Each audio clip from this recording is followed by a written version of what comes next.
ശുചീകരണ ദിനമായ ഇന്ന് നമ്മുടെ ഈ വള്ളിക്കാവ് മാർക്കറ്റ് അടക്കം വള്ളിക്കാവ് പ്രദേശങ്ങളടക്കം മാതാ അമൃതാനന്ദമയിയുടെ 72ാം ജന്മദിനത്തോട് അനുബന്ധിച്ച് വളരെ മാതൃകാപരമായിട്ടുള്ള ശുചീകരണ പ്രവർത്തനങ്ങൾക്കാണ് ഇന്ന് തുടക്കം കുറിക്കുന്നത്. എല്ലാ വർഷവും നമ്മുടെ മാതാ അമൃതാനന്ദമയിയുടെ ജന്മദിനത്തോടനുബന്ധിച്ച് ശുചീകരണ പ്രവർത്തനങ്ങൾ ഈ പ്രദേശങ്ങളിൽ നടക്കുന്നതാണ്.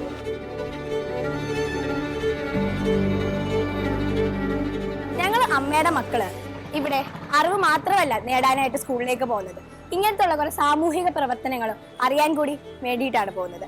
അങ്ങനെ എല്ലാവരും ഇത് കണ്ടിട്ട് അവർ ഇൻഫ്ലുവൻസ് ആവുമെന്ന് ഞങ്ങൾ വിശ്വസിക്കുന്നു.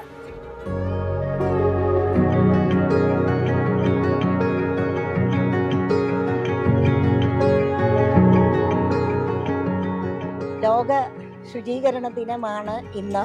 അതിൻ്റെ ഭാഗമായി മാതാ അമൃതാനന്ദമയി മഠത്തിൻ്റെ കീഴിലുള്ള എല്ലാ വിദ്യാലയങ്ങളും എല്ലാ മഠങ്ങളും ഇന്ന് ശുചീകരണ ദിനത്തിൽ ഏർപ്പെടും. വളരെ പ്രത്യേകതയുള്ള ഒരു ദിവസമാണ്. എല്ലാവരുടെയും ഉത്സാഹം കാണുമ്പോൾ എന്തെന്നില്ലാത്ത ഒരു സംതൃപ്തിയാണ്.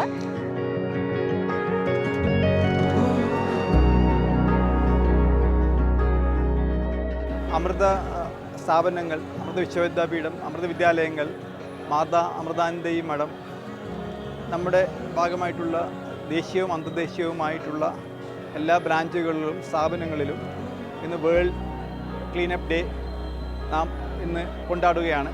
യുണൈറ്റഡ് നേഷൻസിൻ്റെ വേൾഡ് ക്ലീനപ്പ് ഡേ പ്രമാണിച്ചുകൊണ്ട് വളരെ വിപുലമായ രീതിയിൽ നമ്മൾ ഈ ടൗണുകളും പരിസരങ്ങളും ഒരു വമ്പിച്ച ഒരു സന്നദ്ധ സേവകരുടെ സഹായത്തോടു കൂടി ക്ലീൻ ചെയ്തു വരികയാണ്.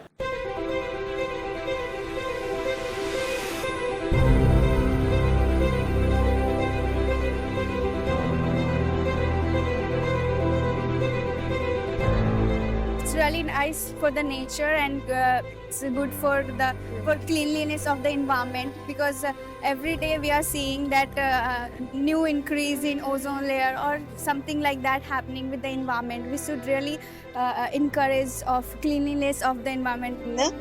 വേൾഡ് ക്ലീനപ്പ് ഡേ ആണ്. അതുമായി ബന്ധപ്പെട്ട് നമ്മുടെ ആശ്രമം എല്ലാ വർഷവും ഈ പരിപാടി നടത്താറുണ്ട്.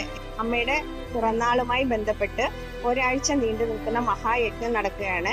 അപ്പം ഒരു പഞ്ചായത്തിലല്ല, തീരദേശ മേഖലകളായ ആലപ്പാട്, ആറാട്ടുപുഴ, ക്ലാപ്പന, കുലശേഖരപുരം എന്നീ 4 പഞ്ചായത്തുകളിൽ 8 ദിവസം നീണ്ടു നിൽക്കുന്ന ക്ലീനിങ് അമൃത വിശ്വവിദ്യാപീഠവും പഞ്ചായത്തുകളും ഹരിത ശുചിത്വ മിഷനും ഹരിത കേരള മിഷനും ഏറ്റെടുത്തുകൊണ്ട് വലിയ ഒരു യജ്ഞം ഇന്ന് ആരംഭിച്ചിരിക്കുകയാണ്. അതിന്റെ ഉദ്ഘാടന ചടങ്ങാണ് ഇന്ന് ഇവിടെ നടക്കുന്നത്.